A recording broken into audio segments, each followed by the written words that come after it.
আরে বাবা, এ আবার কে? দেখে তো মনে হচ্ছে রাশিয়ান আর্মি। না রে, এটা রাশিয়ান না, আমার মনে হয় এটা চাইনিজ আর্মি। দেখছিস না, মুখ আর নাক একদম লেভেল। না রে বন্ধু, আমার রাশিয়ান মনে হচ্ছে। না রে, আমার চাইনিজ চাইনিজ লাগছে। চল ওনার কাছে জিজ্ঞাসা করি উনি রাশিয়ান নাকি চাইনিজ। তুই দাঁড়া, আমি জিজ্ঞাসা করছি, আমি চাইনিজ ভাষা জানি। যা জিজ্ঞেস কর। ই চা চু, চা চু চি, চিচা চুচু, চা চা চা চু। কিছুই তো বলছে না, মনে হয় তোর ভাষা বুঝতে পারছে না। আরে দাঁড়া, আর একটু শুদ্ধ চাইনিজ ভাষা বলি। চিয়াং চুং চাং, চ্যাং চুং চিং, চিচাং চুচুং চাং চুং। ওই মুখ থেকে গুটকা ফেলে কথা বল। আরে বাহ, এ তো দেখি বাংলাও জানে। এর সাথে সময় নষ্ট না করে তাড়াতাড়ি চল জায়গায় গিয়ে বসি, স্যার চলে আসবে। এই সবাই চুপ, স্যার আসছে। Good morning sir. Good morning sir. হ্যাঁ, গুড মর্নিং গুড মর্নিং। তোরা বস। তো আমার গুণধর ছাত্রছাত্রীরা, তোরা আজ পরীক্ষার জন্য তৈরি হয়ে এসেছিস তো? আমরা তো সব ফাটাফাটি তৈরি হয়ে এসেছি, কিন্তু কিন্তু আবার কিন্তু কিসের? কিন্তু স্যার, ওই লোকটা গম্বুজের মতো লাঠি হাতে ক্লাসরুমের মধ্যে দাঁড়িয়ে আছে কেন? এমনিতেই পড়ার চাপে আমাদের সব কিছু ফেটে যাচ্ছে, তার উপর আবার যা পড়ে এসেছি সব ভুলে যাচ্ছি ওনাকে দেখে। দেখো বাচ্চারা, ওনাকে প্রিন্সিপাল স্যার ডেকে এনেছে। আমাদের কাছে গোপন সূত্রের খবর আছে, এই ক্লাসে টুকলির রিলেটেড কিছু হতে চলেছে। বাইরে থেকে কিছু লোক আসবে টুকলি করানোর জন্য। তাই প্রিন্সিপাল স্যার খবর পেয়ে আগে ভাগেই বাউন্সার মজুত করে রেখেছে। তোদের টেনশন নেওয়ার কিছু নেই, উনি তোদের কিছুই বলবে না। তোরা শুধু টুকলি টুকলি কিছু করিস না, আর টুকলির রিলেটেড কিছু করিস না, okay? Okay sir. Sir time হয়ে গেছে, কোশ্চেন দিয়ে দিন। হ্যাঁ স্যার, ঘেট্টু ঠিকই বলেছে, টাইম হয়ে গেছে, কোশ্চেন দিয়ে দিন। না হলে তো আবার শেষে 1 মিনিটও আপনি এক্সট্রা সময় দেবেন না, ঘন্টা পড়ার সাথে সাথেই খাতা কেড়ে নেবেন। ফেলু আর ঘেটুকে বলছি, বেশি পাকামি করিস না তোরা। ঠিক টাইম মতো আমি কোশ্চেন দিয়ে দেবো। এখনো 2 মিনিট বাকি আছে। সবাইকে বলছি, কারো কাছে যদি কোনো টুকলি টুকলি থাকে বা টুকলি করার কোনো সামগ্রী থাকে, যেমন চটি বই, micro xerox, mobile, calculator, smart watch, এই সব যদি কারো কাছে থাকে তাহলে চুপচাপ আমার সামনে টেবিলে দিয়ে জমা করে দিয়ে যা। বেশ, তাহলে তোরা বলতে চাইছিস তোদের কাছে কোনো কিছুই নেই, কিন্তু এরপর যদি কেউ টুকলি করতে গিয়ে ধরা পড়িস তাহলে এই বাউন্সার দেখতে পাচ্ছিস তো, একদম মাথায় গিয়ে মারবে, ডাইরেক্ট হেডশট। কথাটা মনে থাকে জানো? ভয় দেখাচ্ছে স্যার, ভয় দেখাচ্ছে। কি বলছিস? ভয় দেখাচ্ছে? স্যার ভয় দেখাচ্ছে আমাদের? সত্যি স্যার আমাদের ভয় দেখাচ্ছে কিন্তু। বেশ, আমার গুণধর ছাত্রছাত্রীরা, তোরা শান্ত হয়ে বস, আমি কোশ্চেন দিচ্ছি। সবাই কোশ্চেন পেপার অ্যান্সার শিট পেয়েছিস? হ্যাঁ স্যার, পেয়েছি। নিয়ম অনুসারে প্রথম 5 মিনিট প্রশ্নটা ভালো করে দেখে নে। বেশ, 5 মিনিট হয়ে গেছে। এবার সবাই নিজের নিজের নাম লেখ। তারপর বাবার নাম, তারপর মায়ের নাম, তারপর দাদু দিদার নাম, মাদার সাইড ও ফাদার সাইড, তারপর ভাই বোনেদের নাম, তারপর দুজন করে প্রিয় বন্ধু বান্ধবীর নাম লেখ।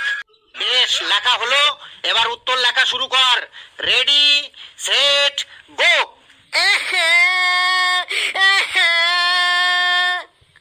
এই কে কাচ্ছে রে? কে কাচ্ছে রে? চুপচাপ হয়ে যা, না হলে কিন্তু একদম ডাইরেক্ট হেডশট। হে প্রভু, এ কি হলো আমার? কিছুই তো মনে পড়ছে না। চোখ বন্ধ করে মনে করার চেষ্টা করি, যদি কিছু মনে পড়ে। বাদাম বাদাম দাদা, বাদাম বাদাম, বাদাম বাদাম দাদা, কাঁচা বাদাম। আরে সব কি মনে আসছে আমার? হে প্রভু, আমাকে পরীক্ষার পড়াগুলো মনে করিয়ে দাও প্রভু। আবার চোখ বন্ধ করে মনে করার ট্রাই করছি, যদি কিছু মনে পড়ে। পায়ের তোরা হাতের বালা থাকে যদি সিটি গলছেন, দিয়ে যাবেন তাতে সমান সমান তোমরা বাদাম পাবেন। এ কি হলো আমার? পড়া মনে পড়ছে না কেন? এসব কি মনে পড়ছে এখন? হে প্রভু, আমাকে পড়া মনে করিয়ে দাও। আবার একবার ভালো করে চোখ বন্ধ করে মনে করার চেষ্টা করি, দেখি মনে পড়ে কিনা। পায়ের তোরা হাতের বালা থাকে যদি সিটি গলছেন, দিয়ে যাবেন তাতে সমান সমান তোমরা বাদাম পাবেন। এ কি হলো আমার? পড়া মনে পড়ছে না কেন? এসব কি মনে পড়ছে এখন? হে প্রভু, আমাকে পড়া মনে করিয়ে দাও। আবার একবার ভালো করে চোখ বন্ধ করে মনে করার চেষ্টা করি, দেখি মনে পড়ে কিনা। মোবাইলে বোর্ডগুলো 5 টাকা সিটি গোল্ড চ্যান দিয়ে যাবেন তাতে সমান সমান তোমরা বাদাম পাবেন বাদাম বাদাম দাদা বাদাম বাদাম। হে প্রভু, বারবার ট্রাই করছি কিন্তু পড়াশোনার ব্যাপারে কিছুই তো মনে পড়ছে না আমার। বেশ, বারবার যখন গানই মনে পড়ছে তখন গানই লিখে দিচ্ছি। পায়ের তোরা হাতের বালা থাকে যদি সিটি গোল্ড চ্যান দিয়ে যাবেন তাতে সমান সমান তোমরা বাদাম পাবেন বাদাম বাদাম দাদা বাদাম বাদাম বাদাম বাদাম দাদা কাঁচা বাদাম। আমার কাছে নাইকো বুবু ভাজা বাদাম, আমার কাছে পাবে শুধু কাঁচা বাদাম। কে কে কে গান গাইছে? বাউন্সার, দেখো তো কে গান গাইছে। মারো মারো ওকে মারো, ডাইরেক্ট মাথায় শট করো। স্যার, অ্যান্সার মনে করার অনেক চেষ্টা করলাম, বারবার ট্রাই করলাম। যখনই চোখ বন্ধ করে অ্যান্সার মনে করতে যাই তখনই এই গানটা মনে চলে আসছে, তাই আমি এই গানটাই লিখে দিচ্ছি। আমি তো অ্যান্সার মনে করতে যাচ্ছি কিন্তু মনে না আসলে আমি কি করব স্যার? এতে আমার কি দোষ স্যার? এতে তোর কি দোষ তাই না? এতে তোর কি দোষ? মারো ওকে মারো। পড়াশোনা বাদ দিয়ে সারাদিন মোবাইলে রিল দেখবি, তাহলে কি পরীক্ষার সময় আর অ্যান্সার মনে পড়বে? ওই রিল গুলোই তো মনে পড়বে। আবার বলছে আমার কি দোষ, আমার কি দোষ। আর হবে না স্যার, এবারের মতো ছেড়ে দিন স্যার। না, কোনো ছাড়াছাড়ি নাই। বাউন্সার, যাও ডাইরেক্ট মাথায় শট করো। স্যার ছেড়ে দিন স্যার, এবারের মতো ছেড়ে দিন। হ্যাঁ স্যার, এবারের মতো ওকে ছেড়ে দিন। স্যার ওকে ছেড়ে দিন স্যার, এবারের মতো। তোরা চুপ কর, তোরাও সব একই দলের। যা, এবারের মতো তোকে ছেড়ে দিলাম। আর যদি গান গাস তাহলে কিন্তু তোকে মেরে একদম সিঙ্গারা বানিয়ে দেব, কথাটা মনে থাকে যেন। স্যার লুজ সিট লাগবে। আরে হাবলু, পরীক্ষা শুরু হতে না হতেই তো লুজ সিট চাই। আগে মেন খাতা তো ভর্তি কর। কি করবি, লুজ সিট নিয়ে বাড়ি নিয়ে যাবি? ওই ঘেটু, আমি লুজ সিট নিলে তোর অসুবিধা কিসের? আমার মেন খাতা ভর্তি হয়ে গেছে। তুই তো কিছু জানিস না, তাই তুই লিখতে পারছিস না। লুজ পেপার নিলে কত আনন্দ হয় তুই কি করে জানবি? তুই জীবনে কখনো লুজ সিট নিয়েছিস যে তুই জানবি লুজ সিট নেওয়ার আনন্দটা কি? ঘেটু, তোকে অসম্মান করছে। হাবলু তোকে অসম্মান করছে। ওর আবার অসম্মানের কি আছে? যার কোনো সম্মানই নেই তার আবার অসম্মান কি হবে? ওই হাবলু, তুই একটু বেশি বেশি বলে ফেলছিস না। এক্সামের টাইম চলছে তাই তোকে আমি কিছু বললাম না, না হলে দেখতি তোকে আমি কি করতাম। ওই ওই ওই, আমি শুরুতেই বলেছি পরীক্ষা চলাকালীন কেউ মুখে কোনো আওয়াজ করবি না। দেখছিস তো এই বাউন্সার শুধু দাঁড়িয়ে আছে মারার জন্য, শুধু আমার একটা অর্ডারের অপেক্ষায়। সবাই চুপচাপ পরীক্ষা দে, না হলে কিন্তু আমার মুখ ফসকে অর্ডার বেরিয়ে যাবে। নে হাবলু লুজ সিট, আর চুপচাপ বসে পরীক্ষা দে। লেবু, ওই লেবু। বলুন স্যার। ওই লেবু, তুই টুকলি করছিস তাই না? না স্যার, না, কোনো টুকলি টুকলি করছি না আমি। কে বললো স্যার আপনাকে আমি টুকলি করছি? এই, তুই আমার সামনে আয় তো এইখানে। বলুন স্যার, কি বলবেন? এই 42 ডিগ্রি গরমে আমরা কেউ পাতলা জামা কাপড় পরেও ঠিক থাকতে পারছি না, আর তুই কোট পরে এসেছিস কেন? স্যার আমার শরীর খুব খারাপ আর খুব ঠান্ডা লাগছে তাই কোট পরে এসেছি। বেশ, তুই তোর কোটটা একবার খোল তো। কেন স্যার কোট খুলবো কেন? ওরা সবাই লিখছে, ওদের বাদ দিয়ে আমাকে শক করছেন কেন আপনি? বেশি কথা বাড়াস না তুই, তুই তোর কোটটা চুপচাপ খোল। না স্যার, খুব ঠান্ডা লাগছে আমার। কোট খুললে আরো বেশি শরীর খারাপ হয়ে যাবে আমার। আচ্ছা, তুই তাহলে ভালোভাবে শুনবি না তাই তো? ওই ওই, ওকে মারো তো, ওকে মারো, ডাইরেক্ট হেডশট। না স্যার, এমন করবেন না, মারবেন না স্যার, মারবেন না আমাকে। আমি 5 পর্যন্ত গুনবো, যদি তার মধ্যে ও কোট না খোলে তাহলে ওকে মারা শুরু করবে। ওকে? না স্যার, না, আমার সাথে এমন করবেন না, আমাকে মারবেন না স্যার। 1, 2, 3, 4, 4.5, 4.5, নাম্বার লাস্ট, একদম শেষ, 5। উরে বাপ রে বাপ, সাব্বাস লেবু সাব্বাস। আমি মনে মনে যেটা ভেবেছিলাম একদম তাই। দেখলি আমার প্রেডিকশনটা কেমন? এত অ্যান্সার তো কোশ্চেন পেপারেও আসেনি যত তুই টুকলি নিয়ে এসেছিস। একদম টুকলি দিয়ে মালা বানিয়ে নিয়ে এসেছিস।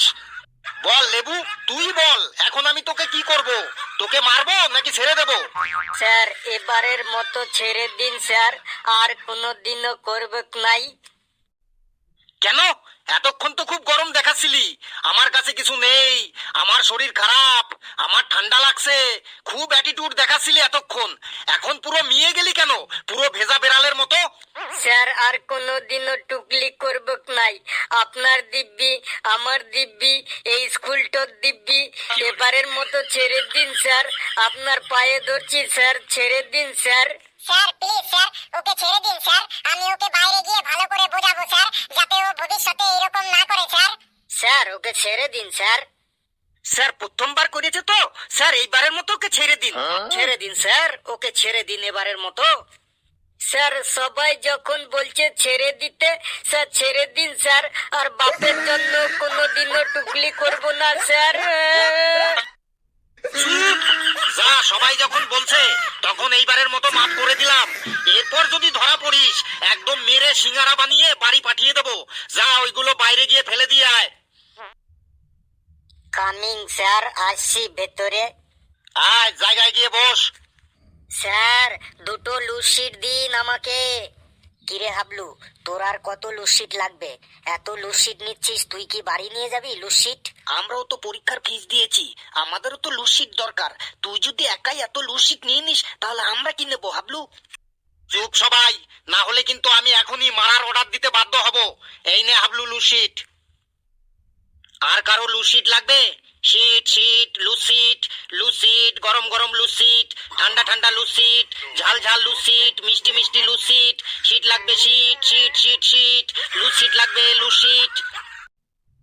এই ঘেটু, একটা বলে দে। কোনটা বলবো বল? পলাশির যুদ্ধ কবে হয়েছিল বল? ওই সময় আমি বাড়ি ছিলাম না, মামার বাড়ি গেছিলাম, তাই বলতে পারবো না পলাশির যুদ্ধ কবে হয়েছিল। অন্য কিছু বল। ওই কালু, ওই কালু, বল ভাই পলাশির যুদ্ধ কবে হয়েছিল? যুদ্ধ টুদ্ধ আমি করিও না, আমার ভালো লাগে না। অন্য কিছু বল, শান্তির কথা বল, শান্তির কথা। এলো রে ভাই, একটা বলে দে ভাই। কোনটা বলবো বল? ইংরেজরা ভারতে না আসলে কি হতো? এটা একদম সহজ। ইতিহাস বই থেকে ইংরেজ শাসন চ্যাপ্টারটা বাদ হয়ে যেত, আর ইতিহাস বইটা আরো পাতলা হয়ে যেত। আমি 2 মিনিটের জন্য বাইরে যাচ্ছি। এরা যদি কেউ টুকলি টুকলি করে তাহলে এদের সাথে কথা না বাড়িয়ে ডাইরেক্ট হিট শুরু করবে। স্যার ফেলু রে ভাই রে, একটা বলে দে প্লিজ ফেলু ভাই। কোনটা বলবো বল?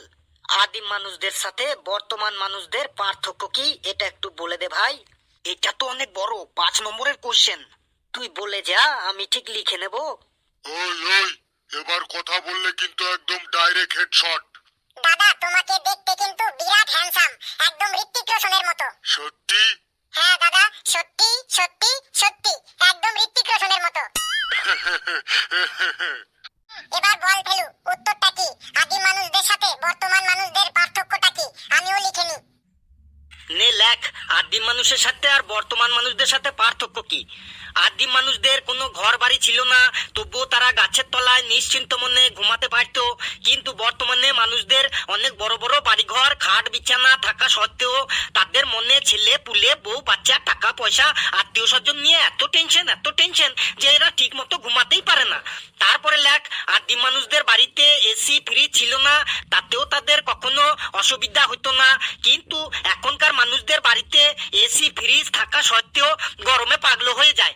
আদিম মানুষদের ঘরে কারেন্ট না থাকা সত্ত্বেও তারা সুন্দরভাবে জীবনযাপন করতে পারতো। কিন্তু এখন 5 মিনিট কারেন্ট গেলেই হলো, 5 মিনিট কারেন্ট অফ হলেই হলো, মানুষ একদম পাগলের মতো ছটপট করে। তারপরে লেখ, আদিম মানুষ জঙ্গল কেটে চাষের জমি তৈরি করেছিল, আর এখনকার মানুষ সেই চাষের জমিতেই বড় বড় বিল্ডিং তৈরি করছে। আগেকার মানুষ যা পেত তাই খেত, কাঁচা মাংস পোড়া মাংস খেয়েও তাদের কোনো শরীর খারাপ হতো না, একদম হজম করে ফেলতো। আর এখনকার মানুষ যা খাচ্ছে তাতেই গ্যাস হয়ে যাচ্ছে, অম্বল হয়ে যাচ্ছে, কারো কারো পাতলা পায়খানা হয়ে যাচ্ছে, মানে জল খেলেও অম্বল হয়ে যাচ্ছে, একদম যা খাচ্ছে তাতেই পেট খারাপ। তারপরে লেখ, আদিম মানুষ আত্মরক্ষার জন্য, ভালোভাবে বেঁচে থাকার জন্য সকলে মিলে জোটবদ্ধ হয়ে বসবাস করতে শিখেছিল। আর এখনকার মানুষ ভালোভাবে নিজের স্বার্থ রক্ষার জন্য, নিজের সুখ শান্তি বজায় রাখার জন্য সে জোট ভেঙে, পরিবার ভেঙে ছোট ছোট পরিবার করে বসবাস করতে শুরু করেছে। কেউ কেউ আবার ভাই বোন এমনকি বাবা মাকেও অবহেলা করে আলাদা করে, আবার তার মডার্ন নাম দিয়েছে মাইক্রো ফ্যামিলি। আরে আমার মাইক্রো ফ্যামিলি। দারুণ বলেছিস। এই সময় হয়ে গেছে, খাতা দে সবাই। বাউন্সার চলো এবার। Okay sir. বন্ধুরা, ভিডিওটি কেমন লাগলো আপনারা কমেন্টসে জানাবেন, আর ভিডিওটি লাইক করবেন, যত পারেন শেয়ার করবেন, আর চ্যানেলটিকে সাবস্ক্রাইব করে আমাদের সাথে থাকবেন। আর হাসতে থাকবেন, সুস্থ থাকবেন। যত বেশি হাসবেন তত বেশি সুস্থ থাকবেন। আর পরীক্ষার হলে কেউ টুগলি করবে না, টুগলি করলে মাথায় একদম ডাইরেক্ট শট।